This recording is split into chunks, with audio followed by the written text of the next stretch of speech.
कर्नाटक में 5 महीने पहले ही चुनाव हुए थे। राज्य में कांग्रेस की सरकार बनी और बीजेपी की सत्ता से विदाई हो गई। और सिर्फ विदाई ही नहीं हुई बल्कि उसकी जबरदस्त हार भी हुई थी। पार्टी की सीटें करीब आधी ही रह गई थी। कांग्रेस को राज्य की 224 सीटों में से 135 सीट पर जीत मिली थी, लेकिन फिर भी एनडीए की ओर से कांग्रेस की सरकार को गिराने की कोशिश हो रही है, लेकिन ये कोशिश इस बार सफल नहीं हो पाएगी। 5 महीने ही हुए हैं कर्नाटक में बीजेपी की सत्ता से विदाई को, लेकिन वो अभी से ही परेशानी में दिखाई दे रही है।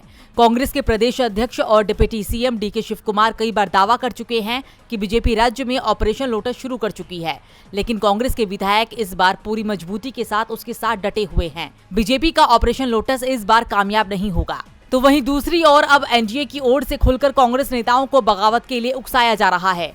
कर्नाटक के पूर्व सीएम और जेडीएस नेता एचडी कुमारस्वामी ने राज्य के डिप्टी सीएम डीके शिव कुमार को मुख्यमंत्री बनाने का ऑफर दिया है।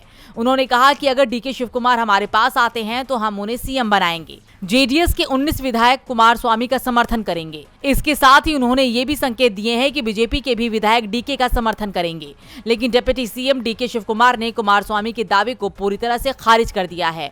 उन्होंने कहा, कांग्रेस नेताओं ने एकजुट होकर चुनाव लड़ा था। मुझे सीएम बनने में कोई जल्दी नहीं है। पार्टी नेतृत्व या किसी और से मैंने ऐसी कोई मांग नहीं की है। हाईकमान ने जो भी कहा है हम उसका पालन कर रहे हैं। सिद्धारमैया हमारे नेता हैं। यहाँ तक कि सीएम सिद्धारमैया ने भी यही कहा है कि ये हमारी प्रतिबद्धता है। शिव कुमार ने उल्टा बीजेपी पर ही तंज कसते हुए कहा कि बीजेपी में खींचतान चल रही है, वे अपने नेता तक नहीं चुन पा रहे हैं। देश में शायद ही ऐसा कोई राज्य हो कि जहां चुनाव के 6 महीने बाद में कोई पार्टी अपने दल का नेता तक नहीं चुन पाए। डीबी लाइव की रिपोर्ट।